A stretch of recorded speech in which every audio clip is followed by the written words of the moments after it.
Buenos días, hermanos. Ando un poco ronco porque esta semana me enfrenté a un virus letal llamado gripa. Está demostrado que a los hombres les pega más fuerte que a las mujeres. Antes de que las mujeres menosprecien mi dolor, ¿verdad? Gracias a Dios ya salí, pero todavía tengo algo de molestia al hablar. Sin embargo, hay que hacer lo que Dios nos ha mandado a hacer, ¿verdad? Hay que venir a predicar, hay que venir a estudiar, hay que venir a examinar la palabra de Dios juntos porque es Día del Señor. Y hoy vamos a continuar con el siguiente paso en el Ordo Salutis. La semana pasada vimos el llamado, la segunda parte, ¿verdad?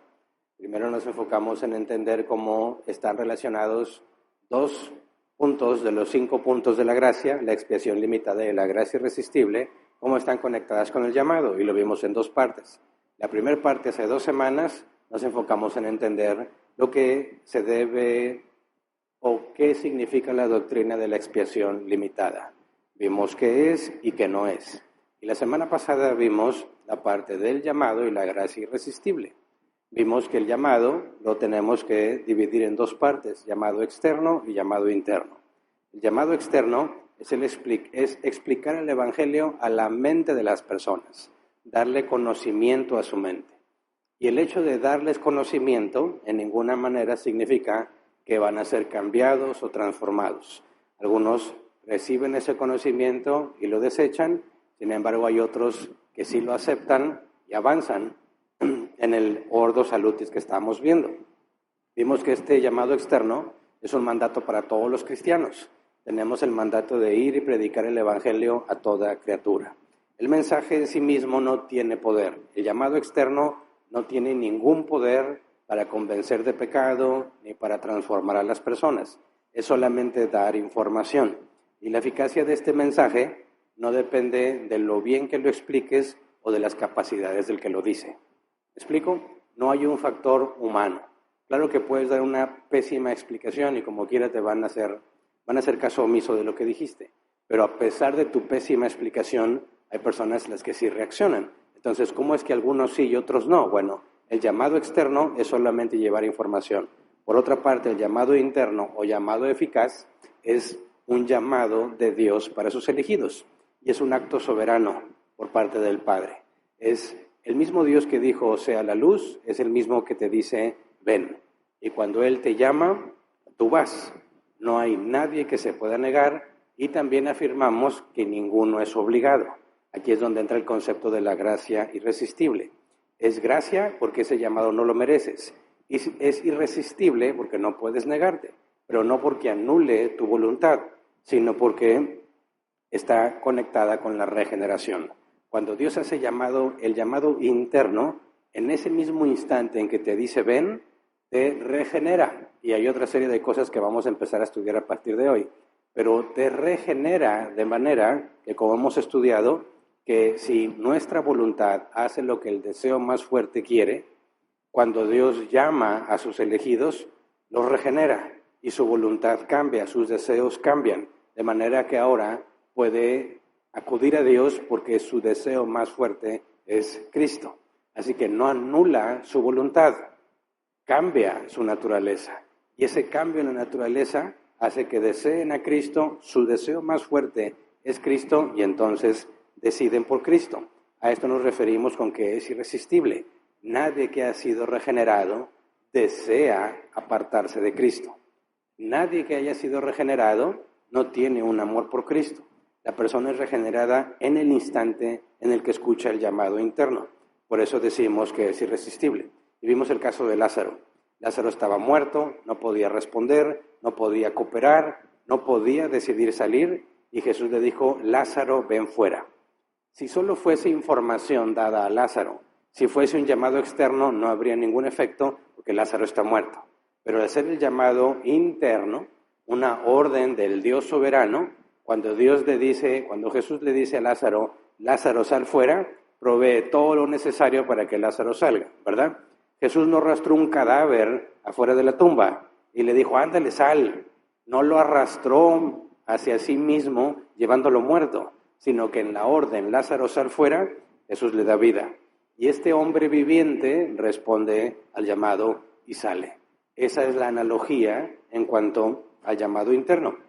Así que Dios no viola o no anula la libertad humana, porque antes de la regeneración el pecador desea pecar, ¿verdad? Desea vivir como él quiere. Después de la regeneración, el pecador desea a Cristo. Y como lo desea, acude a Él, es su deseo más fuerte. Así que todos aquellos que fueron elegidos por Dios, elegidos para salvación, predestinados a salvación, serán llamados. Y los que son llamados, lo vimos en la regla de oro, en la cadena de oro, son justificados. Hace referencia al llamado interno. Por eso cuando hablamos del llamado, algunos prefieren llamarlo el llamado eficaz. Y hasta ahí nos quedamos la semana pasada, pero alcanzamos a tocar el tema de la regeneración. Y nos vamos a enfocar hoy en el tema de la regeneración. Dijimos que es un acto inseparable. El llamado interno incluye la regeneración y otros pasos que vamos a empezar a ver a partir de hoy. Entonces, antes de empezar a estudiar, vamos a orar así como estamos.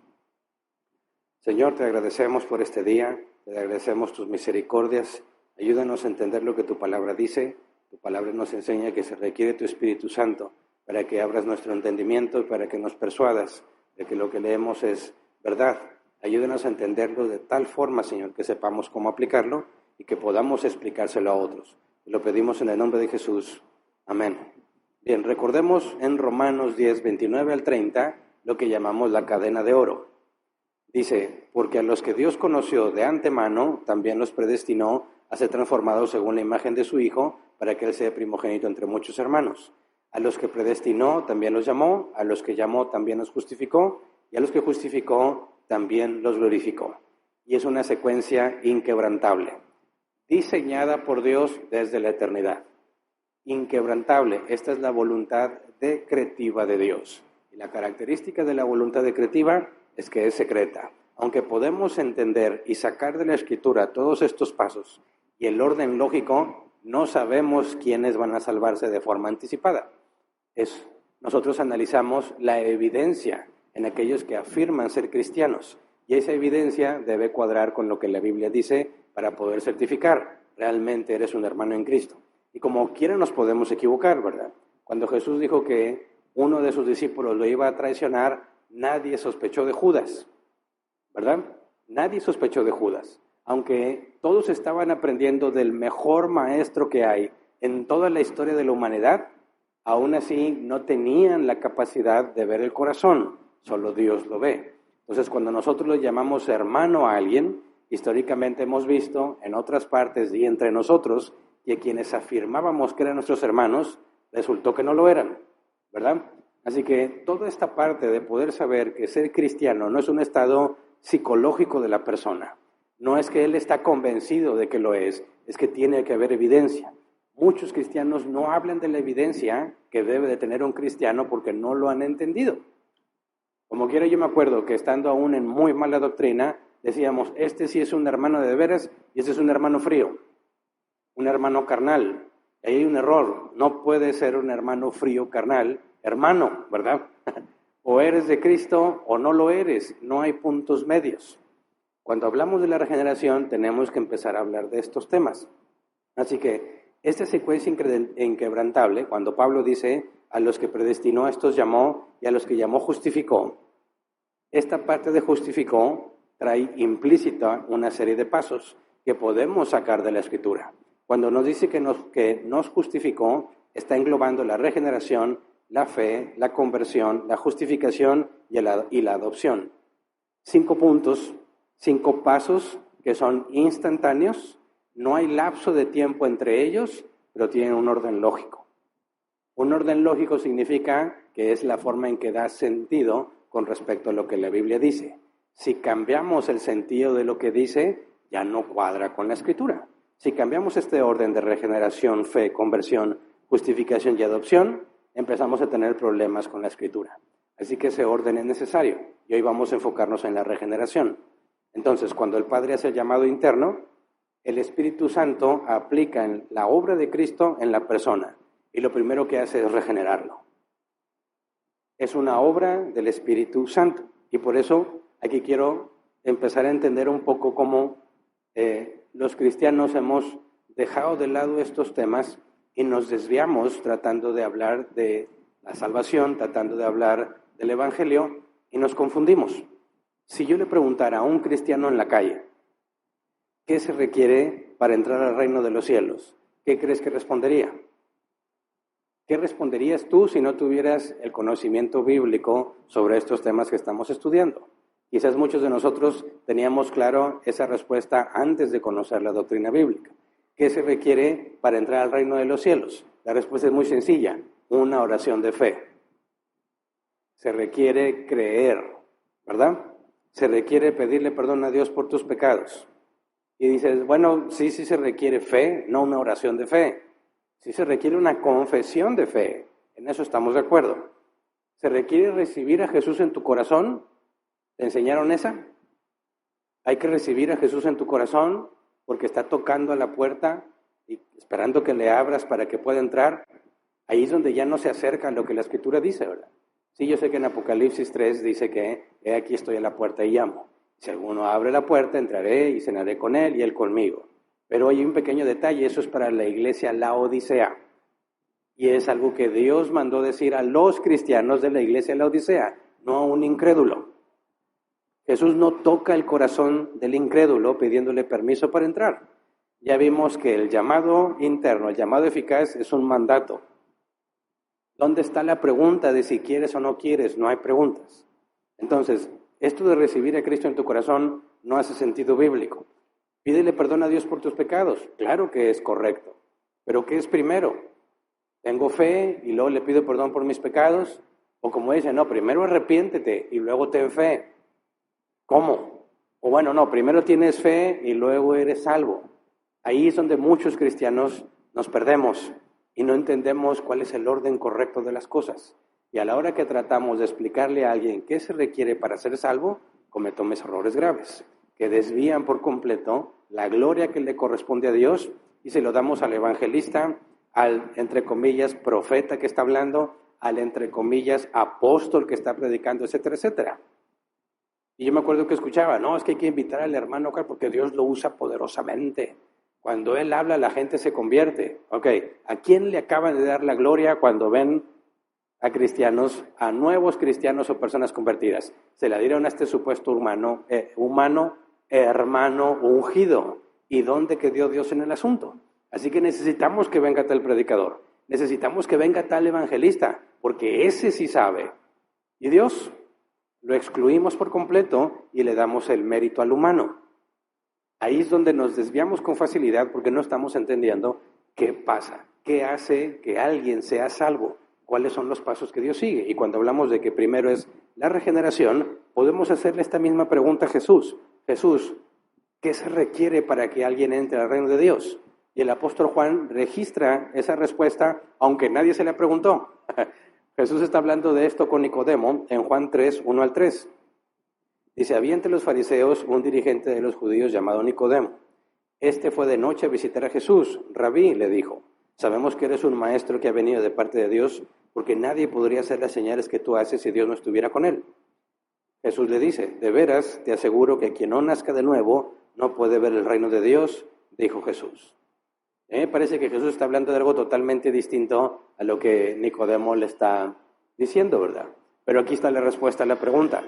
¿Qué se requiere para entrar al reino de Dios? Nacer de nuevo. Se requiere nacer de nuevo.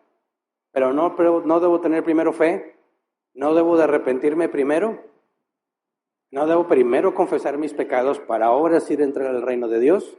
Jesús dice, se requiere nacer de nuevo. ¿Ok? Vamos a analizarlo un poco más textual. Cuando dice, de veras te aseguro, de veras en griego es verdaderamente con toda seguridad, es amén. Cuando dice, de veras te aseguro, en griego es amén, amén. Está diciendo, doblemente afirmando, que a menos que alguien nazca de nuevo. Cuando dice, de veras te aseguro que quien no nazca de nuevo, cuando dice quien no, se traduce como la palabra sí, como una condición. La traducción debería ser a menos que una condición se cumpla, a menos que nazca de nuevo, no puede entrar al reino de los cielos. Es una condición para poder entrar al reino de los cielos. Es un requisito indispensable. Nazca, en griego, es engendrar del macho o producir de la hembra, dar a luz. Y cuando dice de nuevo, se debe traducir como desde arriba, de nuevo u otra vez. Entonces, la condición necesaria para entrar al reino de los cielos es el nuevo nacimiento. Si no hay nuevo nacimiento, no entras al reino de los cielos. Cuando dice no puede ver el reino de Dios, ver en el griego es ver, percibir o experimentar. Entonces tenemos aquí información muy importante. Sin regeneración, nadie es cristiano. Sin regeneración, nadie forma parte del reino de los cielos. Nadie. Esto prueba que no es una condición psicológica. No es ni siquiera una decisión que tú hiciste. Yo decido hoy, ok, pero esa decisión te hace entrar al reino de los cielos y entonces naces de nuevo. Es decir, ¿yo decido cuándo voy a nacer de nuevo o no? Si el nuevo nacimiento es el requisito para entrar al reino de los cielos, entonces, ¿cuándo naces de nuevo? ¿Cuándo? Vamos a Juan 3, 4 al 6. Nicodemo le pregunta a Jesús, ¿cómo puede uno nacer de nuevo siendo ya viejo? Preguntó Nicodemo, ¿acaso puede entrar por segunda vez en el vientre de su madre y volver a nacer? Yo te aseguro que quien no nazca de agua y del Espíritu no puede entrar en el reino de Dios, respondió Jesús. Lo que nace del cuerpo es cuerpo, lo que nace del Espíritu es Espíritu. Y notemos que en la traducción a nuestro idioma hay 2 veces la palabra Espíritu, uno con E mayúscula y uno con E minúscula, ¿verdad? Y sabemos que el griego koiné no tiene ni mayúsculas ni minúsculas. Esto es lo que pone la traducción. Y es tratar de ayudarnos a entender, dice, nace del Espíritu, es Espíritu. ¿Cuál Espíritu? El de E mayúscula hace referencia al Espíritu de Dios. El de E minúscula a cualquier otro espíritu. El espíritu humano, espíritus inmundos, etc. Entonces, dice que quien no nace del Espíritu Santo, nos dice la traducción, en el griego nada más dice Espíritu, lo que nace del Espíritu es Espíritu. Entonces, analicemos un poco más. Dice nacer de agua y Espíritu. ¿A qué se refiere? Hay una posible referencia. A mi criterio, esta es la referencia que mejor aplica. Ezequiel 36, 25 al 28. Dice, los rociaré con agua pura y quedarán purificados. Los limpiaré de todas sus impurezas e idolatrías. Les daré un nuevo corazón y les infundiré un espíritu nuevo. Les quitaré ese corazón de piedra que ahora tienen y les pondré un corazón de carne. Infundiré mi espíritu en ustedes y haré que sigan mis preceptos y obedezcan mis leyes. Vivirán en la tierra que les di a sus antepasados y ustedes serán mi pueblo y yo seré su Dios. Aquí hay una referencia clara al agua y al espíritu. Dice, los rociaré con agua pura y les infundiré mi espíritu. Jesús está diciendo, cuando se cumpla esto, cuando seas limpiado por Dios y ponga su espíritu en ti, entonces eres nacido de nuevo. ¿Se entiende? Dice el versículo 6 en Juan, lo que nace del cuerpo es cuerpo, lo que nace del espíritu es espíritu. No está hablando, como dice Nicodemo, de volver a nacer físicamente, sino de una parte espiritual. De aquí es donde algunos concluyen que estás muerto espiritualmente. Y entonces recibes vida espiritual. A mí siempre me confundió eso de estar muerto espiritualmente. No me quedaba muy claro. ¿Cómo es que nazco, pero estoy muerto? Más bien, hay una parte que no está activa en ti, ¿verdad? Que es la parte espiritual que te permite ver a Dios, que te permite entender sobre Dios. Y la analogía que se usa es que es el Espíritu Santo quien te da esa vida para que veas. El nuevo nacimiento, así como naces de la carne, no existías y de repente existes en la carne. Nacer en el Espíritu es esta parte activa en el ser humano que no tenías y ahora tienes. Así que los que nacen de nuevo, espiritualmente entienden de Dios. Los que no nacen de nuevo, no lo pueden entender. Pueden captar en su mente razonamientos, explicaciones, sí, pero hasta ahí. Aunque algunos afirman saber, algunos afirman creer que hay un Dios, viven como si no existiera ese Dios. Pero si tú realmente entiendes y puedes ver con la mente que hay un Dios, no puedes vivir como si no lo hubiera. Así que hay un cambio. Pero también hay que aclarar, porque hace un buen número de años se levantó una doctrina partiendo de estos versículos, diciendo que si ahora Dios nos hizo nacer de nuevo, y ahora somos hijos de Dios, como vamos a ver más adelante, ahora soy un Jehová Junior. No sé si alguien la escuchó. Jehová Junior. Soy como un diosito, un Dios chiquito. Y entonces, como yo ya tengo atributos divinos, yo podía controlar cosas como echar fuera la pobreza y traer la prosperidad, etcétera, etcétera. Y muchos se desviaron por ahí.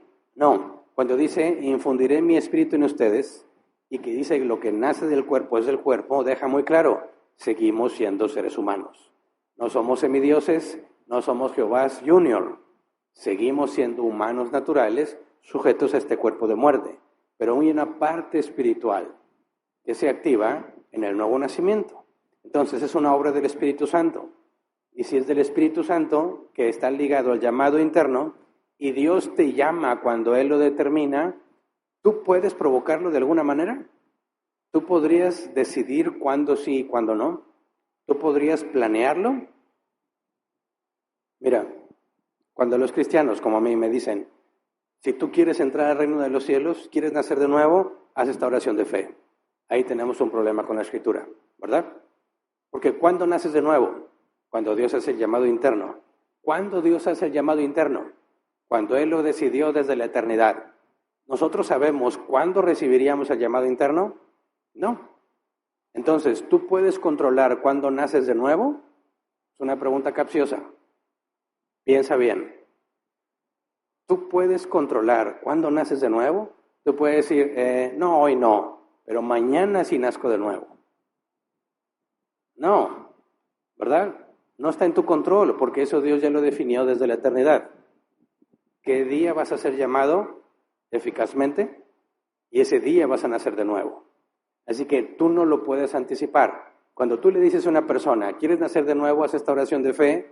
¿Le estás diciendo una mentira o le dices una verdad a medias? Porque fíjate bien, no podemos desconectar que Dios ha elegido un medio para salvar a los hombres, la locura de la predicación, ¿verdad? Entonces, si tú le dices a alguien, ¿quieres venir al reino de los cielos? Haz esta oración de fe, ahí tenemos un problema. No hay nada en la Escritura que nos hable de nacer de nuevo mediante una oración de fe. Pero sí tenemos evidencia en la Escritura de que es por medio de la predicación del Evangelio. Así que hay personas a las que yo les voy a explicar algún día, o ya les expliqué en el curso de mi vida cristiana, y decirle, ahora depende de ti. Yo ya te di la información. ¿Te arrepientes y sigues a Cristo o sigues con tu vida?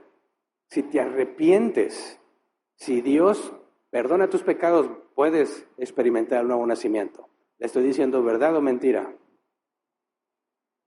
¿Se fijan cómo aquí se pone un poco complicado?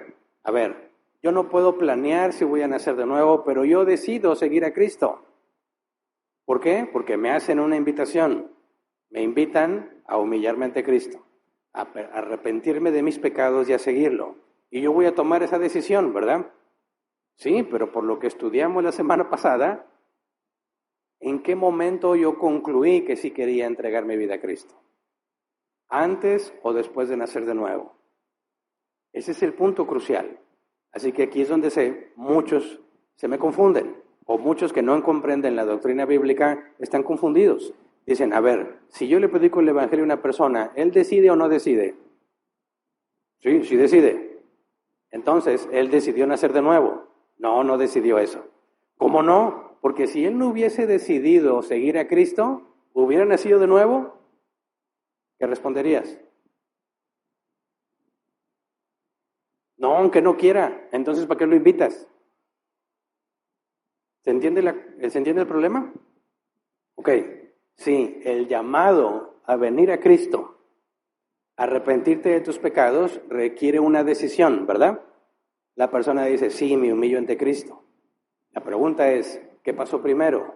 ¿El nuevo nacimiento o tu decisión? La decisión es necesaria, pero ¿cómo es que una persona decide eso? Entonces, cuando hablamos de que no le digas, haz esta oración de fe y nacerás de nuevo, Decimos, no es la oración de fe la que tiene poder.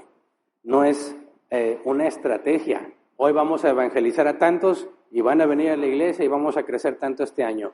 No, porque el llamado interno está en la voluntad decretiva de Dios y solo Él sabe cuándo, ¿verdad? Y me han dicho, entonces, ¿qué me dices de los grandes avivamientos? ¿Qué me dices de personas como Billy Graham? ¿A dónde iban? Predicaban y gente se convertía. ¿Qué no habían planeado ese evento? ¿No habían planeado meter a tanto número de personas allá? Digo, sí lo planearon. Y entonces, ¿cómo explicas que si es una obra del Espíritu Santo y no la puedes planear, cómo es que habían planeado llevar el Evangelio para que muchas personas se salvaran y funcionó? ¿Qué decimos a esto? Mira, ¿todas las personas que escucharon a Billy Graham se convirtieron? No. Entonces, ¿planearon la conversión de todos o planearon la predicación del Evangelio? Fíjate bien la diferencia. Nadie puede planear la conversión de alguien. Sí puedes planear lanzar la red, pero no puedes planear cuántos pescados van a ser atrapados por la red. No se planeó la salvación de las personas, se planeó la predicación del Evangelio y Dios decide si son regenerados o no. Así que nadie planea la salvación de otra persona. Planeas hablar del Evangelio y Dios decide quién sí y quién no. ¿Se entiende? La regeneración no puede ser planeada ni anticipada por nadie, porque es una obra soberana del Espíritu Santo. Es la consecuencia del llamado interno. Vamos a Juan 6:63. Dice, el Espíritu da vida, la carne no vale para nada. Las palabras que les he hablado son espíritu y son vida. Ok, el Espíritu da vida, la carne no vale para nada. ¿Tú puedes decirle al Espíritu Santo, ahora dame vida? No, porque Él es soberano y Él hace las cosas cuando Él quiere, como quiere, cuando quiere y con quien quiere. Yo he escuchado a predicadores decir, ahora Espíritu Santo, ahora, tócalos, ahora, llénalos, ahora, dales vida. Y no sé si se imagina el Espíritu Santo como un perro entrenado, que va y recibe instrucciones y las ejecuta. Es una vergüenza, es una blasfemia. Y es muy común que digan eso. No, la carne no contribuye para nada al nuevo nacimiento. Por eso hay dos perspectivas con respecto a la salvación, monergismo y sinergismo. Monergismo es la obra de uno solo. Sinergismo es la obra de dos o más. Cuando hablamos de sinergia, hablamos de trabajo en equipo. Si hablamos de monergismo, decimos es el trabajo de uno.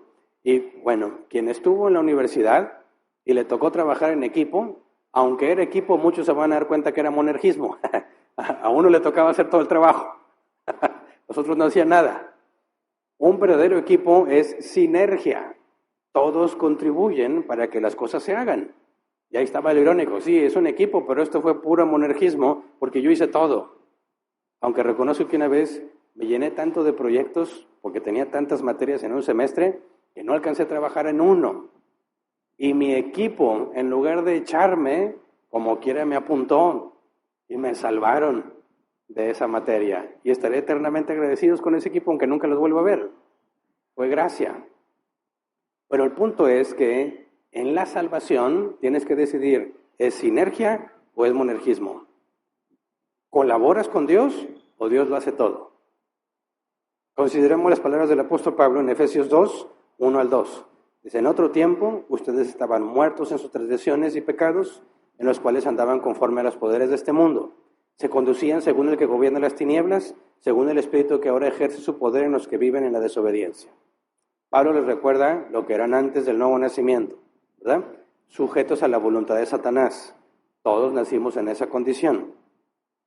Pero eso no significa que tú eres un satanista. Siempre tengo que hacer esa aclaración, porque siempre que hablo de estos temas con los incrédulos me dicen, pero yo no soy satánico. A mí Satanás no me controla. Yo no sé nada de Satanás, es más, yo ni creo. ¿Cómo es que tú me dices que estás sumiso a la voluntad de Satanás? Satanás nunca se me ha parecido decirme, Hernán, quiero que hagas esto, soy el diablo y quiero que lo hagas. Nunca ha pasado eso. ¿Cómo es que la Biblia afirma que yo estoy sometido a Satanás? No, entiende bien. La Biblia nos dice las dos cosas. Tú sigues tus propios deseos y estás sumiso a la voluntad de Satanás. En ningún momento indica que Satanás te informó de lo que tú quieres, de lo que él quiere que tú hagas y tú fuiste y lo hiciste. No, está diciendo que la voluntad de Satanás coincide con tus deseos. Están de acuerdo. ¿Me explico? Satanás no molesta a los de él. Los alienta, los motiva, les ayuda. ¿Se entiende? Dicen, a mí el diablo no me hace nada. No, porque vas muy bien según sus criterios, ¿verdad? A los que trata de afectarnos es de los que vamos en contra y le estorbamos. Y la Biblia afirma ese tipo de cosas, ¿verdad? Pero si tú estás de acuerdo con Satanás, vas a hacer lo que tú quieres y te va a ayudar para que lo hagas. He escuchado a empresarios y personas que son corruptos, que su dinero viene de corrupción y dicen, Dios me ha dado bendiciones. ¿En serio? ¿En serio esas son bendiciones? ¿Tú crees que Dios bendice a los corruptos? Eso es absurdo. Bueno, pues yo lo veo como bendiciones, pues lo estás viendo muy mal. Porque Jesús podría aplicar ese mismo criterio cuando Satán le dijo, si postrado me adorares, te daré todos los reinos. Jesús hubiera dicho, voy puras bendiciones, sí las quiero. ¿Qué absurdo es eso? Que tú quieras ser corrupto y te funcione, no es una bendición de Dios. De hecho, bíblicamente es juicio, es maldición. Porque en lugar de estorbarte en el camino al lago de fuego, te ha dejado hacer lo que tú quieres. ¿Me explico? Entonces, Pablo les recuerda cómo eran antes del nuevo nacimiento. Estaban de acuerdo con Satanás. Hay sinergia con Satanás. Efesios 2:3, en ese tiempo también todos nosotros vivíamos como ellos, impulsados por nuestros deseos pecaminosos, siguiendo nuestra propia voluntad y nuestros propósitos. Como los demás, éramos por naturaleza objetos de la ira de Dios, dice la NBI. Hijos de ira, dice la Reina Valera 60. Y aquí está correcta la Reina Valera 60. Cuando nos dice la NBI, objeto de la ira de Dios, la palabra objeto se debe traducir como hijo. Hijos de la ira de Dios. Por eso algunos que afirman todos somos hermanos porque todos somos hijos de Dios, mienten. No todos somos hijos de Dios. Algunos son hijos del diablo y son hijos de la ira, porque eso es lo que merecen ante las injusticias que hacen. Pero no todos son hijos de Dios. Y esta es la condición del hombre natural. Todos, por naturaleza, somos hijos del diablo, hijos de ira. ¿Por qué? Jesús nos enseña en Juan 8, 42 a 45. Fíjate lo que Jesús le dice a los fariseos. Si Dios fuera su Padre, les contestó Jesús, ustedes me amarían porque yo he venido de Dios y aquí me tienen. No he venido por mi propia cuenta, sino que Él me envió. ¿Por qué no entienden mi modo de hablar? ¿Por qué no pueden aceptar mi palabra? Perdón, esa no era la pregunta. ¿Por qué no pueden aceptar mi palabra? Ustedes son de su padre, el diablo, cuyos deseos quieren cumplir. Desde el principio ha sido un asesino y no se mantiene en la verdad porque no hay verdad en él. Cuando miente, expresa su propia naturaleza porque es un mentiroso. Es el padre de la mentira. Y sin embargo a mí que les digo la verdad, no me creen. Y Jesús nos da el criterio. Si tú fueses un hijo de Dios, estarías buscando hacer la voluntad de Dios. Si no haces la voluntad de Dios y no te interesa y haces tu propia voluntad, eres un hijo del diablo. Porque tu voluntad y la de él es la misma. Estás haciendo la voluntad de Satanás siguiendo tus propios deseos. ¿Se entiende? Ahí está la clasificación. Eres hijo de Dios, tiene que haber evidencia de lo que buscas. Eres hijo del diablo, hay evidencia de lo que buscas. Y tu estado psicológico no afecta para nada. Porque la gran mayoría de los hijos del diablo se sienten hijos de Dios, ¿verdad? Y hay hijos de Dios que piensan que tal vez son hijos del diablo. ¿A qué se debe esto? Tristemente, a que desconocemos la palabra. Así que cuando hablamos de que alguien es cristiano y que ha nacido de nuevo, es algo verificable. Es algo verificable. ¿Se entiende? Muchas veces me han dicho, tanto incrédulos como cristianos, ¿quién eres tú? ¿Quién te crees? ¿Tú te sientes Jesús? Diciendo quién sí y quién no. A ver, la Biblia nos ha dado las herramientas, ¿verdad? El proceso de la disciplina, Mateo 18, 15 al 17, te lleva a la conclusión de si alguien es hijo de Dios o no.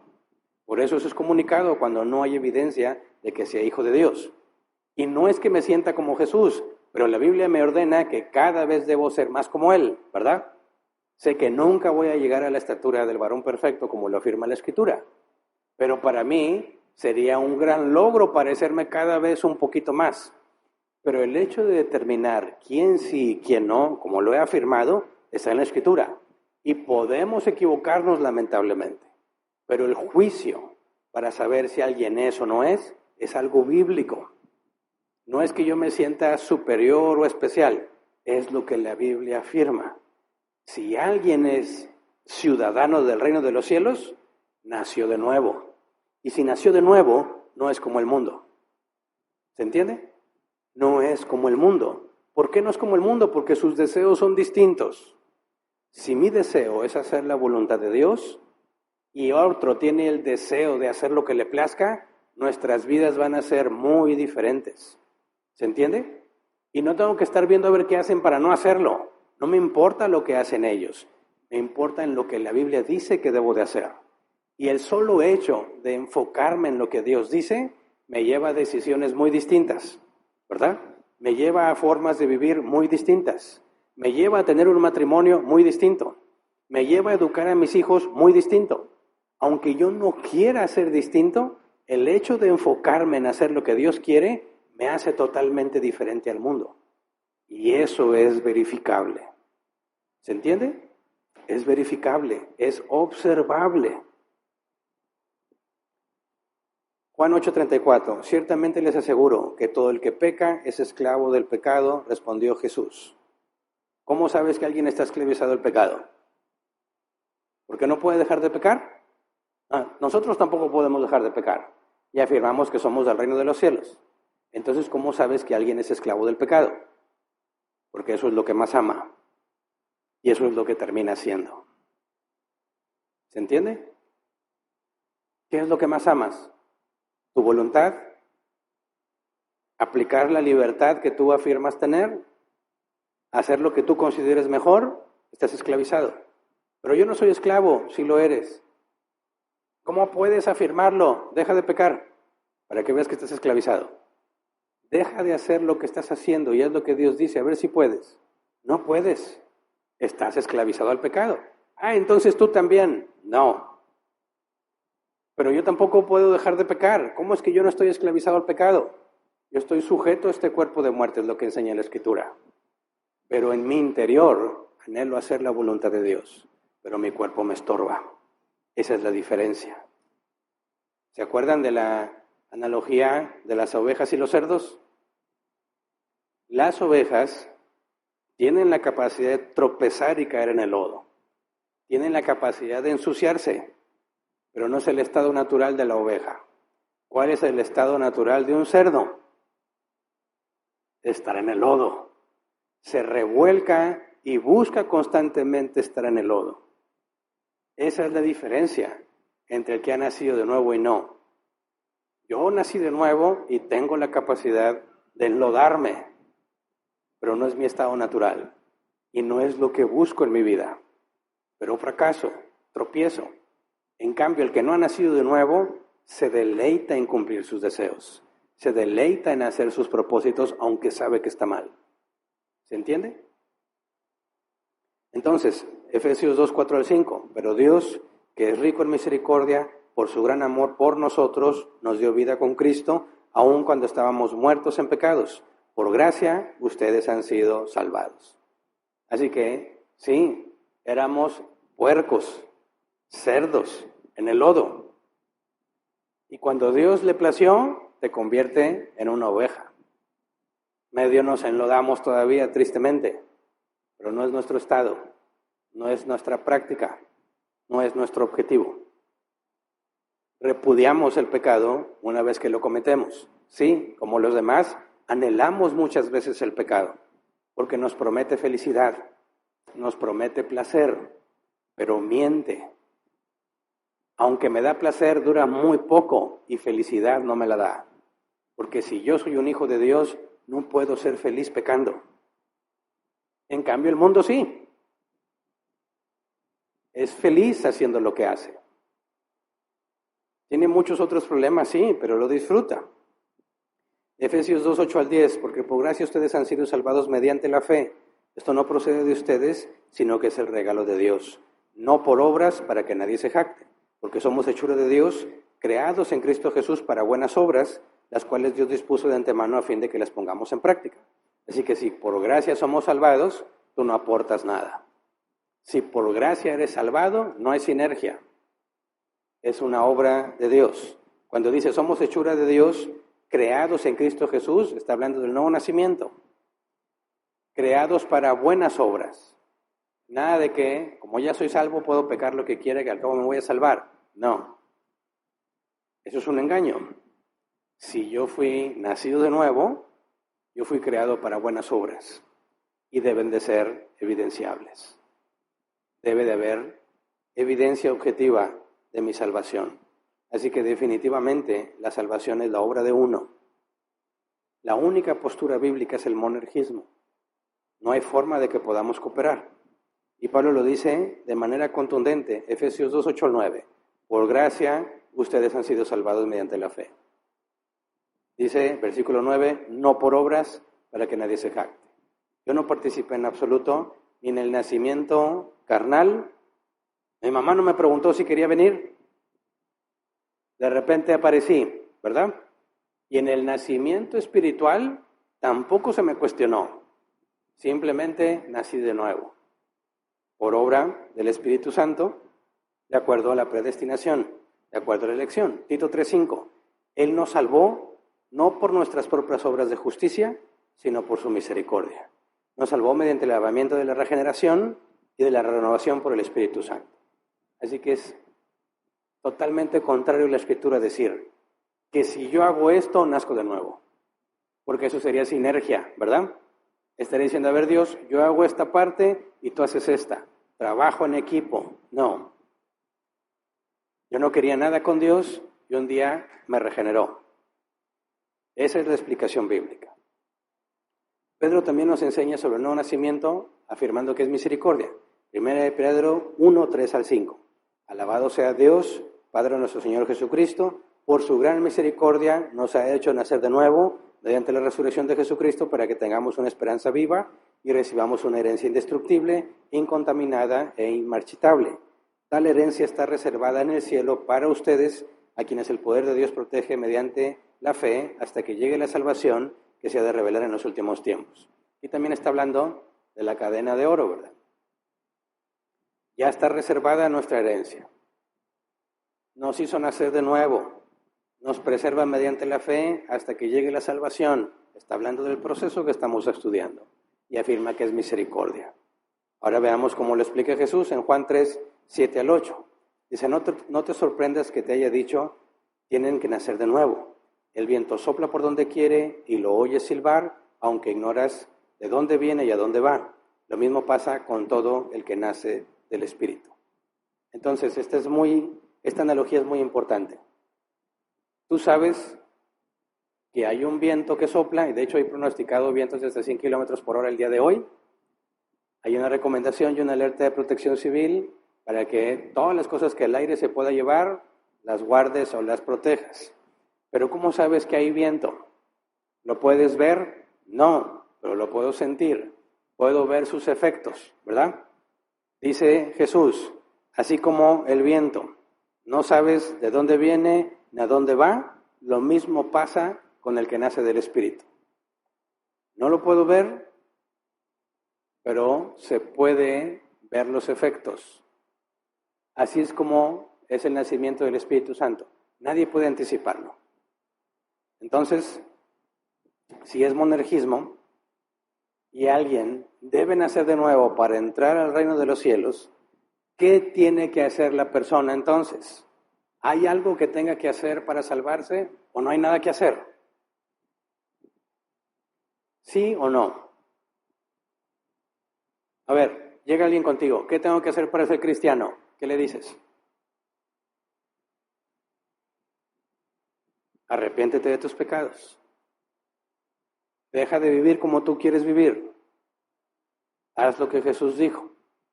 Por medio de Él, por lo que hizo en la cruz, siendo el Hijo de Dios, pagó tu deuda y por su vida perfecta te da su justicia, y lo vamos a estudiar más adelante. Y Él ha ordenado que te arrepientas, y si te arrepientes y lo sigues, perdona tu deuda. Ok, entonces ¿si hay algo que tiene que hacer o no? ¿Sí? Entonces, ¿se va a salvar por lo que hizo? No. Entonces, ¿lo tiene que hacer para salvarse o no lo tiene que hacer? No, sí lo tiene que hacer, pero no para salvarse, sino como evidencia de su salvación. ¿Se entiende? Mira, vayamos al caso de la oración de fe. ¿Quién de aquí hizo una oración de fe y su vida cambió? A ver, si no, yo le voy diciendo, tú levanta la mano y tú también. ¿Quién de aquí hizo una oración de fe y su vida cambió? Estoy hablando de tu perspectiva.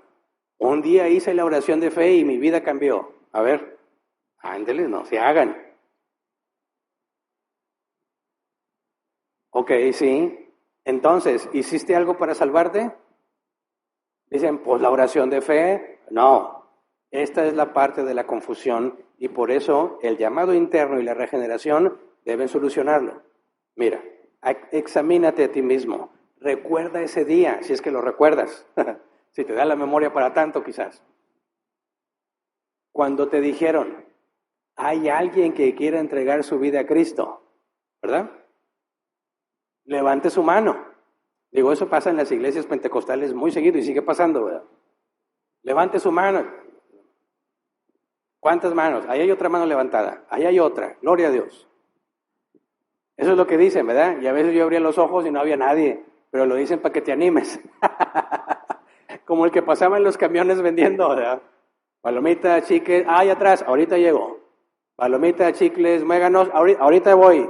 Y tú dices, oye, si se le están vendiendo, se van a acabar. No había nadie pidiendo.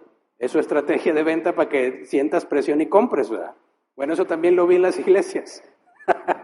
Levante su mano. Es más, yo formé parte de un equipo, y lo digo con vergüenza, Yo formé parte de un equipo que se trataba de animar a los otros. Cuando decían, hagan el llamado al altar, yo era de los que tenían que decir, yo quiero.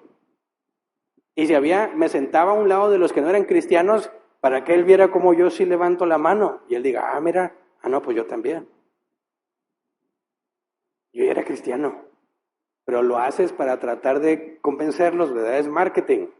Bueno, quien quiera recibir a Cristo en su corazón, levante su mano. Y levantabas la mano. Bueno, pásenle al altar. Ya vas pasando el altar, ¿verdad? Te da vergüencilla, pero ahí va. Y luego pasa alguien. Dicen, vamos a ministrar. Y ponen el tecladito, ¿verdad? Tin, tin, trin, tin, tin. Sí, Señor. Oh, Padre. Señor, tócalos ahora. Y pasaban algunos y ponían la mano, ¿verdad?, en tu hombro. Y había unas reglas que son buenas reglas. Hombre con hombre, mujer con mujer, ¿verdad? Porque algunos chiflados dicen, yo a esta. La carnota, ¿verdad? Ahí. Hombre con hombre, mujer con mujer, ponen la mano. Ahora, Espíritu Santo, muévete. ¿Se acuerdan? Tócalo, Señor. Y de repente algunos se caían y dices, ¿qué está pasando, verdad? Todo aquel que quiere entregar su vida a Cristo, haga esta oración conmigo. Señor Jesús, y no se oye nada. No, pero dilo fuerte. Señor Jesús, Señor Jesús. En esta hora, no sé por qué dicen que en esta hora, ¿en cuál otra, verdad? Lo programo para mañana. En esta hora, te entrego mi vida. Escribe mi nombre en el libro de la vida. Voy a vivir para ti, lo que te hayan dicho, ok. Y te dicen, ahora sí, hay fiesta en el cielo, porque te arrepentiste. Por cada pecador que se arrepiente, hay fiesta en el cielo. Y nosotros estamos contentos, bienvenido a la familia de Cristo. Y dices, ya soy cristiano. ¿Qué es lo que tuvo que hacer para ser cristiano? Desde mi experiencia, pues una oración de fe, ¿verdad? Pregunto yo, ¿qué te convenció de hacer esa oración de fe? ¿Qué sucedió primero, tu oración de fe o el nuevo nacimiento? ¿Eh? ¿Cómo es que tú haces una oración de fe entregándole tu vida a Cristo? ¿No habías decidido ya eso antes de hacer la oración? ¿Y cómo fue que lo decidiste? La oración no te cambió. El cambio ya lo tenías. Dios ya te había hecho nacer de nuevo y por eso estuviste dispuesto a hacer esa oración. ¿Verdad? ¿Y cómo sabes que es así? Porque hay muchos que le hicieron y no cambiaron.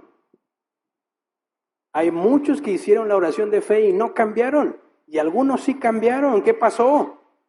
Que la oración de fe no tiene nada que ver. Es que algunos nacieron de nuevo y otros no. Los que hicieron la oración de fe y cambiaron es porque primero habían nacido de nuevo. Y los que hicieron la oración de fe y no cambiaron es porque no había nuevo nacimiento. ¿Se entiende? Cero confusión. Algo hizo Dios en ti, algo hizo Dios en mí antes de que aceptara ese llamado al altar, antes de que aceptara pasar con la vergüenza. Dios ya me había cambiado. Así que la oración de fe no sirve para nada. Es el nuevo nacimiento el que cambia a la persona. Es la regeneración lo que transforma al ser humano. Y Dios no te preguntó si querías ser regenerado. Él ya lo había decidido desde antes de la fundación del mundo. ¿Se entiende? Así que la oración de fe no tiene poder. No sirve absolutamente para nada. Bueno, sirve para confundir a las personas. Para hacerles pensar que ellos hicieron algo. Que ellos cooperaron con su salvación, cuando eso es antibíblico. Así que lamentablemente los cristianos glorifican a esa oración, glorifican al predicador, glorifican al evangelista, en lugar de glorificar a Dios. Y cuando yo les he preguntado, ¿y cuando se hace fiesta en el cielo, para quién es la fiesta? Y me han dicho, pues para los pecadores, es como la bienvenida. No, ¿cómo puede ser eso posible? La fiesta es para Dios, ¿me explico? Porque salvó a unos que iban directo al lago de fuego. Quien merece ser festejado no es el pecador, que ni siquiera se le preguntó. Es Dios que decidió su salvación. La fiesta en el cielo es para Dios, no para los pecadores. ¿Me explico? Segunda de Corintios 5:17. Por tanto, si alguno está en Cristo, es una nueva creación. Lo viejo ha pasado, ha llegado lo nuevo. Y eso es verificable. Eso debe ser observable. ¿Se entiende? La regeneración es antes de la fe. Porque ¿cómo puedes tener fe si no has nacido de nuevo? Como quiera, la fe está más adelante, ¿verdad? En este mismo bloque de lo que pasa en el instante en el que recibes el llamado interno. Y vamos a profundizar más en el tema de la fe. Pero lo que hay que dejar en claro es que antes de que tengas fe, primero naces de nuevo. No puedes tener fe antes del nuevo nacimiento porque eres un enemigo de Dios, sumiso a la voluntad de Satanás, siguiendo tus propios deseos pecaminosos. ¿Cómo vas a confiar en Dios si no te importa, ni lo entiendes, ni lo quieres saber de Él? Tenemos fe una vez que fuimos regenerados. Soy una nueva criatura. Dios me persuadió. Me hizo consciente de mi pecado. Él me ofrece la salvación, la acepto. ¿Por qué? Porque quitó la venda de mis ojos. Ahora veo con claridad quién soy yo y quién es Él. Y entonces acepto. Yo quiero seguirlo, pero no fue mi decisión lo que me salvó. Mi decisión es la consecuencia del nuevo nacimiento. La regeneración es el requisito indispensable para que alguien entre al reino de los cielos. Y al mismo tiempo mantiene la coherencia entre la predestinación y la libertad humana. Porque Dios no te obligó a venir a Cristo. Te regeneró y te dice ven y tú dices voy. Sí hay un acto de la voluntad humana, pero de la voluntad humana del hombre regenerado. No del que está muerto en sus delitos y pecados. Por último, como no es la primera vez que predico estos temas, me ha tocado saber de casos de personas no creyentes que me escuchan. Escuchan sobre la elección, escuchan la predestinación, escuchan el llamado interno, escuchan la regeneración y dicen, ok, mira, por ahora no me interesa ser cristiano, que al cabo, si Dios quiere, Él me va a salvar cuando Él quiera. Y siguen con su vida normal. Y me ha tocado que mamás preocupadas vienen a decirme, por tu culpa, mi hijo ya no quiere ser cristiano. Ahí andaba cerquita, pero con lo que enseñaste ya no le interesa. Dice que si Dios lo quiere salvar, pues Él lo va a salvar. Y se fueron más al mundo, se entregaron más de lleno al mundo con este tipo de confianza de que si Dios quiere salvarlos, pues Él los salvará. Ok, ¿qué responderías ante esa acusación? Hagamos este ejercicio. Tú le explicaste a alguien algo de lo que acabamos de enseñar y viene y te dice, por tu culpa, ahora mi hijo no quiere ser cristiano. ¿Qué le dirías? A ver, tomemos esta conclusión. No necesito ser cristiano porque si Dios quiere salvarme, Él lo hará cuando Él quiera. ¿Ok? Yo le diría, si quieres ser consistente, entonces deja de comer. ¿Para qué comes? Si Dios quiere que vivas, vas a seguir vivo. ¿Verdad? Deja de trabajar. ¿Para qué trabajas? Si Dios quiere proveerte, Él te va a proveer cuando Él quiera. ¿Para qué vas a trabajar? ¿Para qué vas al doctor? Si Dios quiere sanarte, te va a sanar. Pero no hace esas cosas tu hijo, ¿verdad? No, sí come. Y sí trabaja. Y sí va al médico cuando se enferma. Entonces, ¿por qué quiere la excusa de que no necesita seguir a Cristo, que al cabo Él lo va a salvar cuando quiera? No es consistente, ¿verdad? Si realmente estuviera convencido de eso que dice, no comería, no trabajaría y no iría por medicinas. Así que es una excusa. Hay que dejar muy en claro esto. En ningún lugar en la Escritura dice, quédate esperando a ver si yo te salvo, ¿verdad? Porque Dios ha hecho un mandato. Hechos 17, Dios ha mandado a todos los hombres que se arrepientan. Dios ha mandado a todos los hombres que se arrepientan. No te arrepientes porque quizás un día te salva, sigues en rebelión contra Dios. En ningún momento la Escritura dice, tú, chécate, vive tranquilo, que al cabo que si Dios te va a salvar, Él lo hará cuando Él quiera. No, al contrario, dice, busca a Dios mientras pueda ser hallado. Es muy claro que es verdad que Dios ha ordenado cuándo vas a ser salvo, pero Dios ordenó el medio. Y el medio es la predicación del Evangelio. Y te he predicado el Evangelio. Tú no puedes decir, bueno, si Dios quiere, Él me va a salvar. No, porque ahora que lo sabes, es tu decisión. Y tú decides si hoy vives en rebeldía o no. Porque Dios ha mandado que te arrepientas. Dios ha mandado a ti y a todos los hombres que se arrepientan. Y te ha dicho, este es el medio. Arrepiéntete de tu pecado. Toma tu cruz y sígueme. ¿Lo aceptas o lo rechazas? Es tu decisión. No, yo voy a esperar a ver si un día nazco de nuevo. No vas a nacer de nuevo de la nada, porque se requiere el medio. Y el medio te lo estoy dando.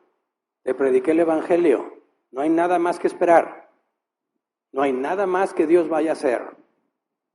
Y ya se te predicó el Evangelio, te rebelas contra Dios o te humillas ante Él. No hay otra opción. ¿Se entiende? La Biblia no dice que vas a ser condenado por no ser elegido. Dice que vas a ser condenado por tu pecado. Así que nadie puede usar como excusa la elección y la predestinación para vivir como Él quiere.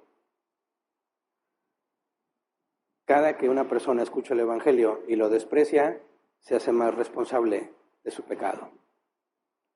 Cada persona a la que les explicas qué es el bien y qué es el mal e insisten en hacer el mal, más responsabilidad tiene su pecado.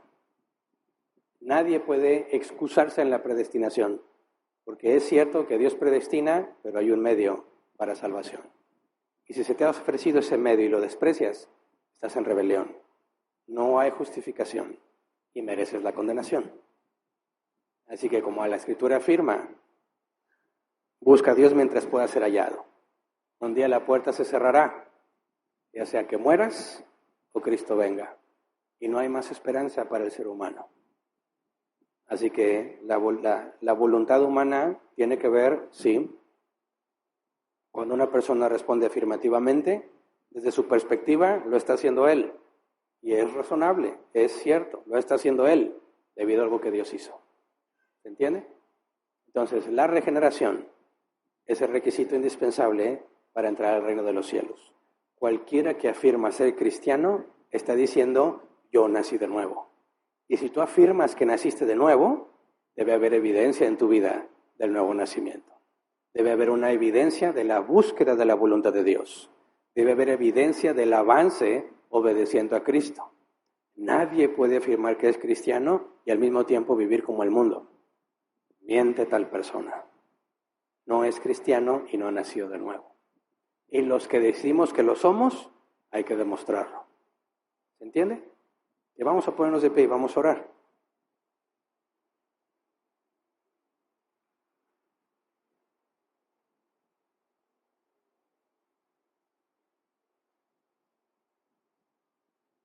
¿Qué responde la iglesia a Dios en su palabra? Que la gloria es de Él. Y aunque estamos aquí e hicimos una decisión por estar aquí, el mérito no es nuestro. Nuestra decisión de seguirlo a Él es la consecuencia de su obra en mí. La gloria no corresponde al hombre. Que nadie aquí diga, hay que traer a tal porque con él sí.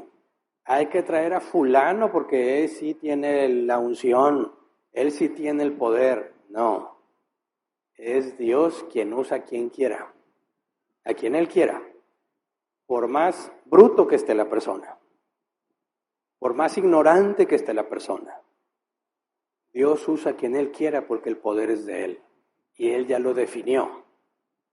Tú vas a nacer de nuevo el día que Dios dijo, a pesar del predicador, a pesar del pésimo evangelio que te explicaron, a pesar de lo que sea, se va a cumplir la palabra de Dios, porque es su voluntad decretiva.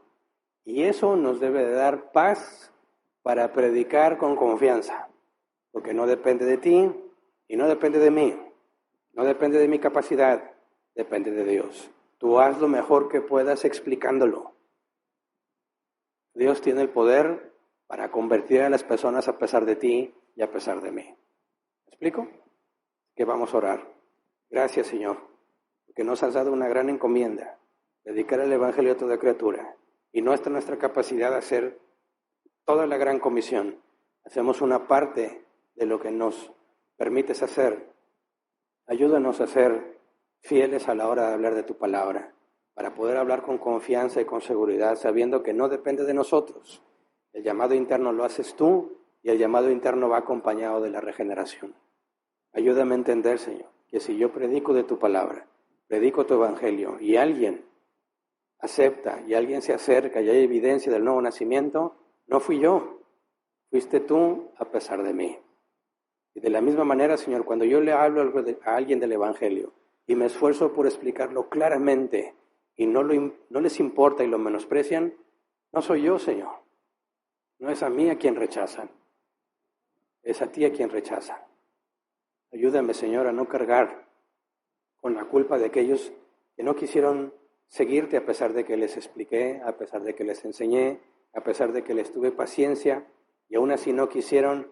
Enséñame a no cargar con la culpa de su rechazo. Y también, Señor, enséñame a no adjudicarme la gloria cuando algunos entienden porque expliqué, cuando algunos aprenden porque enseñé, porque algunos vienen a Cristo porque les prediqué el Evangelio.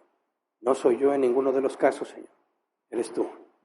Cuando me rechazan, no me rechazan a mí, dice tu palabra, te rechazan a ti. Y cuando no me rechazan, no es por mí, por mis capacidades, sino porque así lo habías ordenado tú desde antes de la fundación del mundo. Ayúdanos, Padre, a pedir como pedían tus apóstoles, a seguir predicando, Señor, tu palabra, sin importar las cosas. Danos, dice la Reina Valera 60, danos denuedo para predicar el Evangelio. Queremos hacerlo con la confianza de que tu poder puede transformar a cualquier persona, por más dura que sea, por más daño que haya hecho, por más malvada que sea. No hay límites para ti, Señor. Y tú puedes convertir cualquier corazón de piedra en un corazón de carne. Danos la confianza que necesitamos para hablar con seguridad, sabiendo que es tu poder quien transforma a las personas, y danos la evidencia que necesitamos para demostrar que hemos nacido de nuevo. Dame la claridad para enseñar que no es una oración de fe la que salva al pecador. Quien hace la oración de fe y cambia es porque ya había nacido de nuevo. Ayúdame, Padre, a explicar con claridad tu evangelio y tu palabra. Te lo rogamos en el nombre de Jesús. Amén. Pueden sentarse.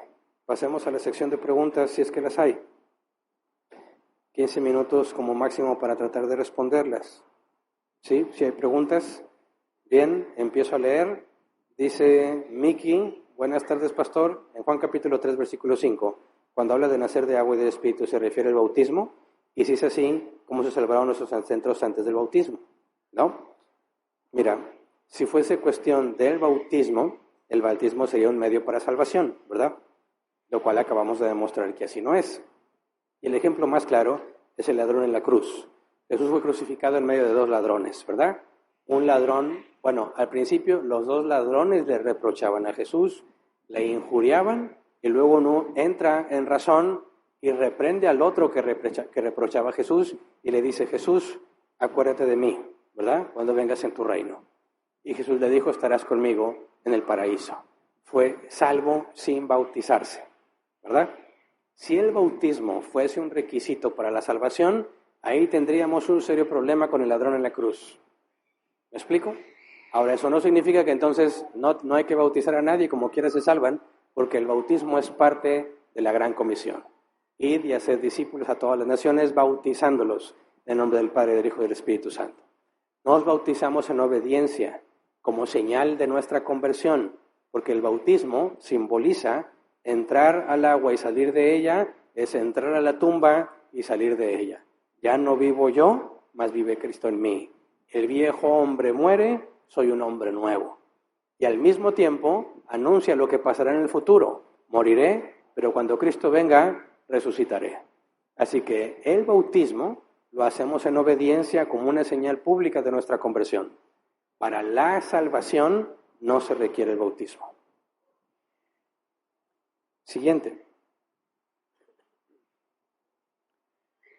Dice María Elena, ¿es posible que personas que acuden a la iglesia regularmente y estén seguros que son cristianos no hayan recibido aún el llamado interno? Y si es así, ¿cómo saberlo? Sí, sí es posible. Jesús mismo dice, en aquel día muchos me dirán, Señor, Señor, en tu nombre hicimos esto y lo otro, mas yo le diré, apartaos de mí, hacedores de maldad, nunca les conocí. También la Biblia afirma que el trigo y la cizaña crecen juntos, y hasta que llegue la hora de la gran siega, van a ser separados unos de otros. Entonces, sí, hay cristianos falsos en las iglesias, hay falsos maestros, hay falsos evangelistas, falsos pastores, falsos apóstoles, y el Nuevo Testamento es muy claro de eso. ¿Cómo los distingues? Por sus obras. Jesús dijo, por sus frutos los conocerán. Ahora, a eso me refiero cuando digo que no somos infalibles a la hora de juzgar, porque hay personas que hablan como cristianos, se visten como cristianos, hacen cosas que los cristianos hacen, pero solamente los vemos aquí. No vemos la vida que llevan en privado. Y hay muchos que se dicen cristianos que tienen una doble vida, ¿verdad?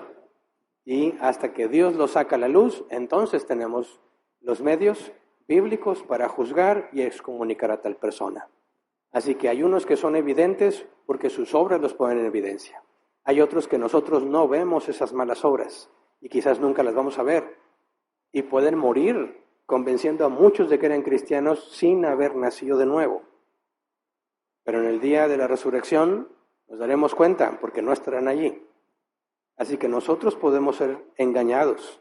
Nuestros ojos pueden ser engañados, pero nadie engaña a Dios. Así que tenemos capacidad limitada para detectar quién sí y quién no. Pero el hecho de que sea limitada no significa que entonces no la vas a usar. es un mandato juzgar con justo juicio. Pablo dice que los más espirituales juzgan todas las cosas. Tenemos que hacer un énfasis claro en que el que es cristiano debe tener evidencia de que lo es. Y si afirma ser cristiano y no hay evidencia, tenemos el proceso de Mateo 18, 15 al 17 para poder llegar a una conclusión y poder proceder como Jesús dijo. O es restaurado o es excomunicado. Siguiente, dice Jesús, cuando hay regeneración, la persona cambia en un instante, pero al pasar los años esa persona ya siente inseguridad y es una lucha constante que hace tener dudas. Y asistir a la iglesia no es lo mismo. ¿Qué pasa con eso? Bueno, hay un procedimiento. La Biblia nos enseña que los recién nacidos, como los bebés, requieren leche materna, ¿verdad? Y tienen mucha hambre por esa leche materna. Comen cada 3 horas, ¿verdad? Y comen como si nunca hubieran comido. Lo sé porque así vi a mis hijos. Pero conforme van creciendo, llega una etapa en la que ya no quieren comer y los tienes que forzar a comer. ¿Qué pasa si no los haces comer? El niño se va a debilitar y no va a tener hambre, va a querer seguir haciendo otras cosas y se va a enfermar. Y eso es lo que le pasa a muchos. Dice la carta a los Hebreos, algunos debiendo ser ya maestros, aún son como niños. En lugar de comer alimento sólido, aún están buscando leche y se desnutren. Muchos de nosotros que éramos nacidos de nuevo en iglesias de falsa doctrina, éramos cristianos desnutridos, ovejas flaquísimas espiritualmente, ¿verdad? Nada más. Físicamente no, pero estábamos totalmente desnutridos. Y esa desnutrición, porque no nos alimentamos del alimento sólido que corresponde, te lleva a confusiones, te lleva a inseguridades, te lleva a muchos pecados que la sana doctrina evitaría. Entonces, ¿puede haber cristianos desnutridos? Por supuesto, llenos de dudas, de temores, por su ignorancia, por su negligencia. Porque teniendo la Biblia en sus manos, no la estudiábamos, ¿verdad? Y confiábamos en lo que nos decía el loco que nos hablaba. A él le creíamos todo y no nos importaba lo que decía la Escritura. Por eso teníamos ese tipo de problemas. Pero eso se soluciona con el alimento sólido. Eso se soluciona metiéndote a los temas difíciles de la Biblia. Y te empiezas a nutrir. Y empiezas ahora sí a ponerte la armadura de Cristo. Y cuando vienen los dardos de Satanás, tienes el yelmo, tienes el escudo, tienes el calzado que te ayuda a seguir avanzando y poder repeler ese tipo de situaciones. Así que es posible que haya cristianos nacidos de nuevo, llenos de dudas, llenos de pecado, porque están desnutridos y no se han alimentado con el alimento sólido que corresponde. Siguiente, dice, buenas tardes, desde Chile.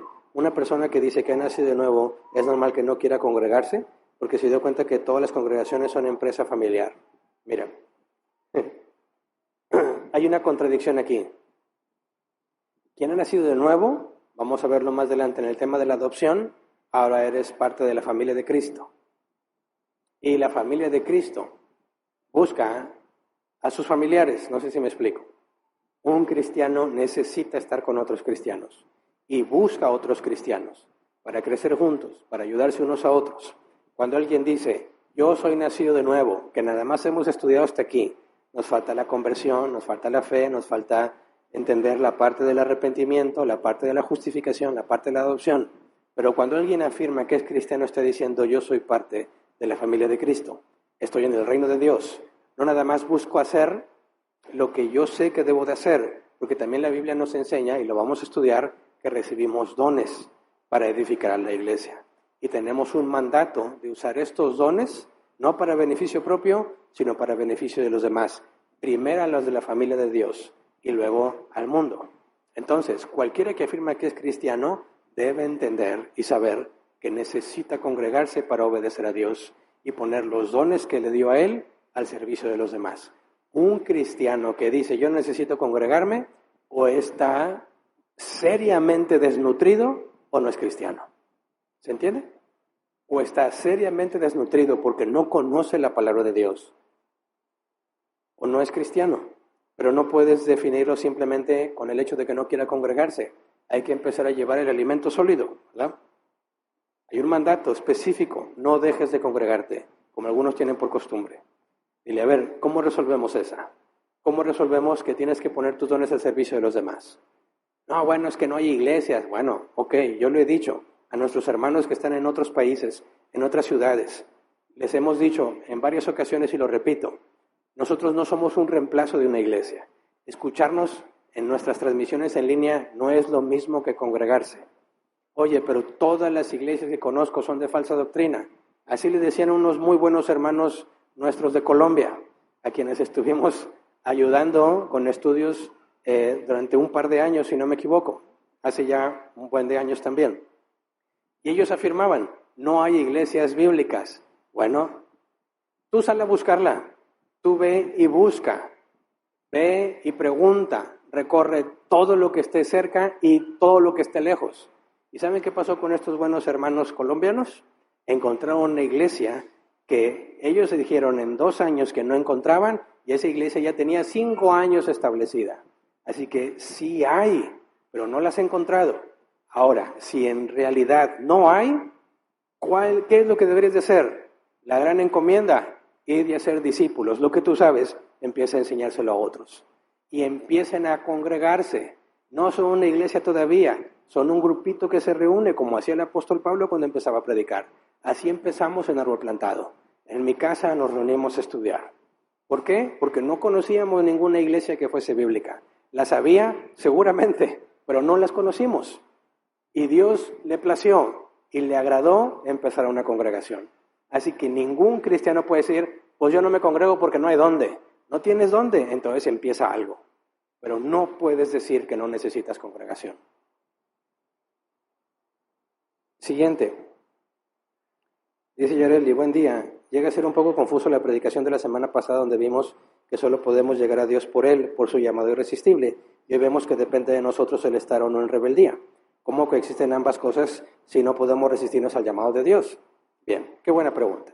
Mira, dijimos que se requiere la respuesta humana para aceptar el llamado de Dios. Decimos, bueno, no es que se requiera, es que es evidencia de lo que Dios hizo en la persona. Dios ha puesto esto y Pablo dice la locura de la predicación y creo que de esto se trata. Cuando tú le hablas a alguien de lo que Dios ha hecho por ti, es locura para la gente. Más en los tiempos de Pablo cuando él lo dijo, porque a Jesús lo habían crucificado. Y la crucifixión es lo que se le hacía a los peores delincuentes y criminales. Y tú ibas y le decías a la gente, alguien que murió como el peor de los delincuentes realmente era Dios. Y lo hizo para salvarte. Eso es cosa de locos. Hoy en día eso de la crucifixión nadie lo entiende, pero sigue siendo cosa de locos pensar que hay un Dios que te ofrece una alternativa. La gente ya ni siquiera cree creer que hay un Dios. Cuando tú vas y le dices, hay un Dios que va a juzgar a toda la gente y los va a juzgar según sus obras, con un juicio justo, y los va a condenar a todos porque todos han pecado. Pero si hoy te arrepientes de tus pecados y vives de acuerdo a su criterio y no al tuyo, Él te puede perdonar y puede darte vida eterna. Eso es locura para mucha gente. Nadie que no haya sido regenerado va a decir yo quiero eso. Pero cuando alguien dice yo quiero, entonces sabes que Él dice que sí porque Dios ya hizo la obra en Él. ¿Se entiende? Ok, entonces la salvación es gloria de Dios, obra de Él. La condenación, oye, ¿quieres? No quiero. Ok, como tú quieras. ¿Va a ser condenado porque no quiso? No, no va a ser condenado porque no quiso. Va a ser condenado por su pecado. Fíjate bien, nadie va a ser condenado por rechazar a Jesús. Nadie va a ser condenado por no creer en Dios. Va a ser condenado por su pecado, por sus robos, sus mentiras, sus lujurias, sus males morales, etc. Eso es lo que condena a las personas. La buena noticia es que hay perdón para eso.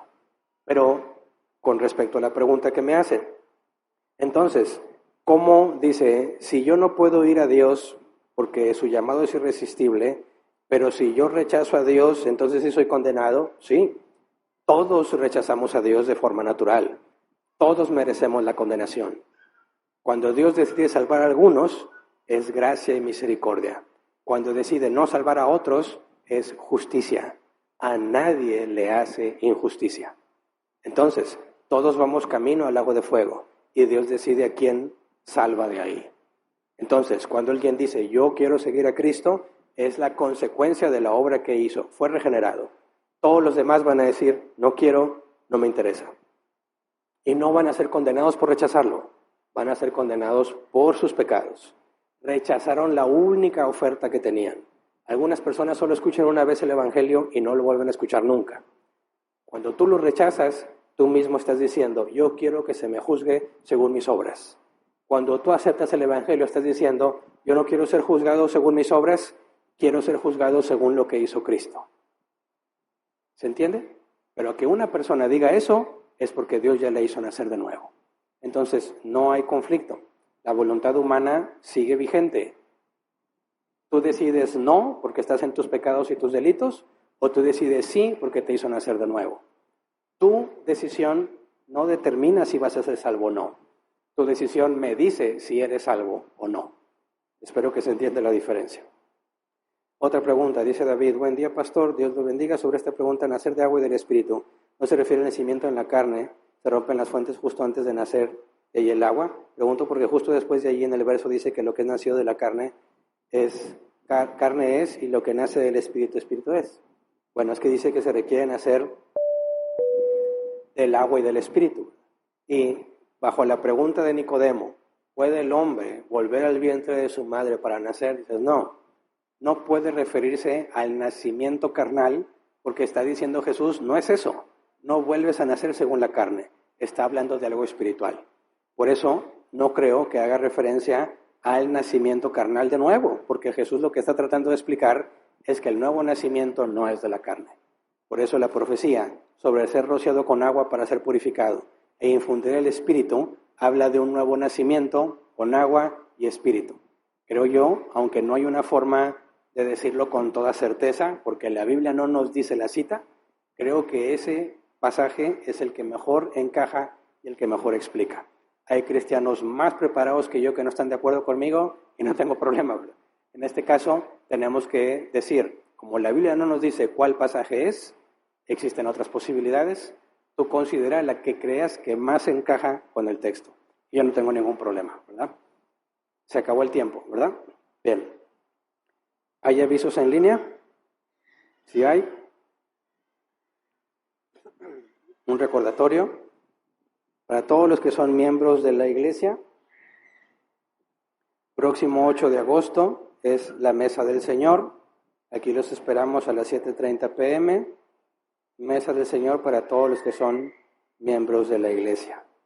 Y es todo, los demás son anuncios locales. Entonces, despedimos la transmisión. Hay una alerta para todos los que son de acá, tormentas con ráfagas muy fuertes, ya se nubló, a ver si se pone el clima más bonito. A partir de las 2 es la alerta, así que tomen sus precauciones. A los que nos están siguiendo en línea, espero y deseo que Dios los bendiga y que busquen iglesias bíblicas, y si no hay, entonces traten de empezar una y Dios les mostrará qué hacer. Es todo, si Dios lo quiere. Nos vemos la próxima semana.